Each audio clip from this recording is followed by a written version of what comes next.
Hello students, welcome to this online class of Civil Engineering Department from NIT Polytechnic Nagpur.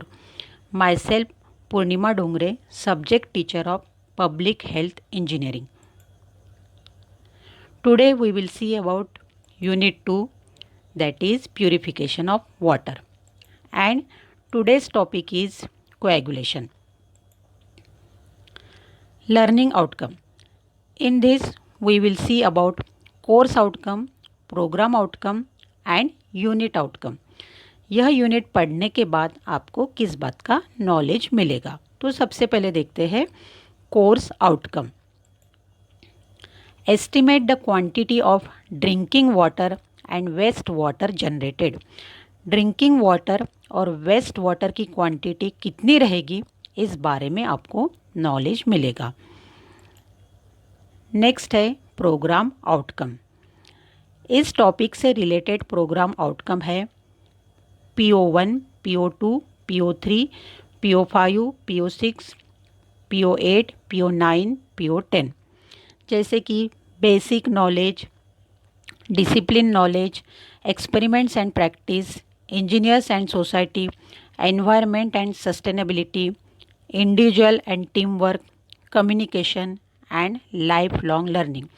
In POS के हिसाब से आप अपना knowledge use कर सकते हो. नेक्स्ट है unit outcome. Students will able to test the given water sample to determine the optimum dose of coagulant. पानी प्यूरिफाई करने के लिए कितने क्वांटिटी में कोएगुलेंट डोज यूज़ करना है, यह आपको मालूम होगा. Review of last topic. In last topic we studied about screening, aeration and sedimentation. Step by step water is passed in the next process of purification and this process is nothing but the coagulation. जैसे कि आप अपने घर में पीने के पानी में फिटकरी डालते हो तो क्या होता है, कुछ देर के बाद पानी के ऊपर इम्प्यूरिटीज़ दिखती है और बाद में यह इम्प्यूरिटीज़ नीचे सेटल होती है. इसे ही कोएगुलेशन प्रोसेस कहते हैं. सो कोएगुलेशन को डिफाइन करते हैं.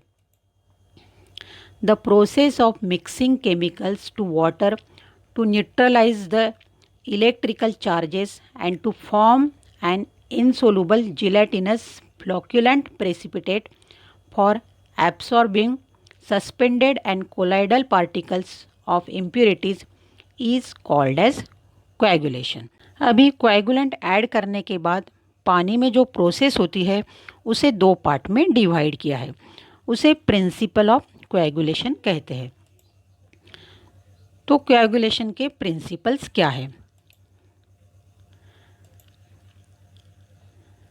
जैसे कि आप फिगर में देख सकते हो, पानी में अगर कोएगुलेंट ऐड किया तो क्या हो जाता है, इम्प्यूरिटीज़ पानी के ऊपर आती है और कुछ देर के बाद वह इम्प्यूरिटीज़ नीचे सेटल होती है.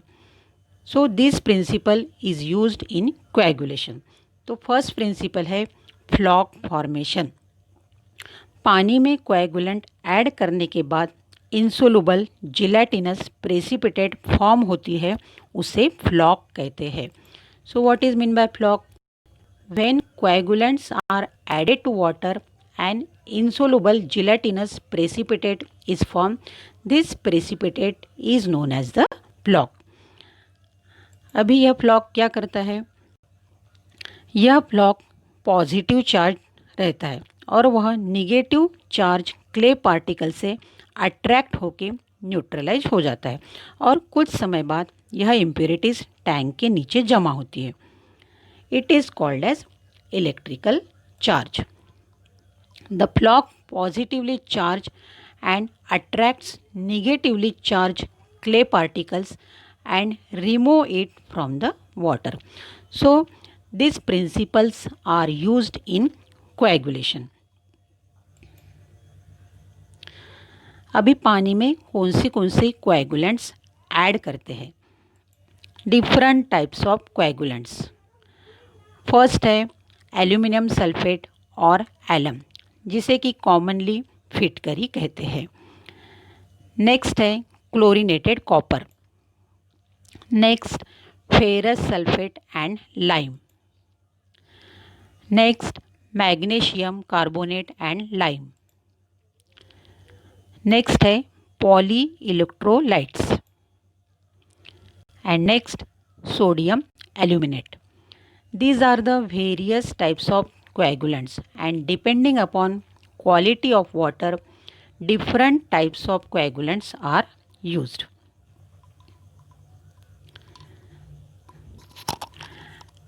लेकिन पानी में कोएगुलेंट्स कितनी क्वांटिटी में डालना है ताकि वह पानी सेफ रहे, यह भी हमको मालूम करना ज़रूरी है।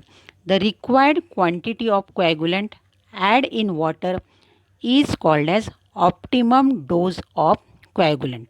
तो नेक्स्ट देखते हैं what is mean by optimum dose of coagulant और यह कैसे फाइंड करते हैं। तो उसके लिए पानी के ऊपर एक टेस्ट परफॉर्म करते हैं जिसे जार टेस्ट कहते हैं। सो स्टूडेंट्स, जार टेस्ट क्या होती है और वह परफॉर्म क्यों करते हैं? तो फर्स्ट ऑफ ऑल देखते हैं जार टेस्ट।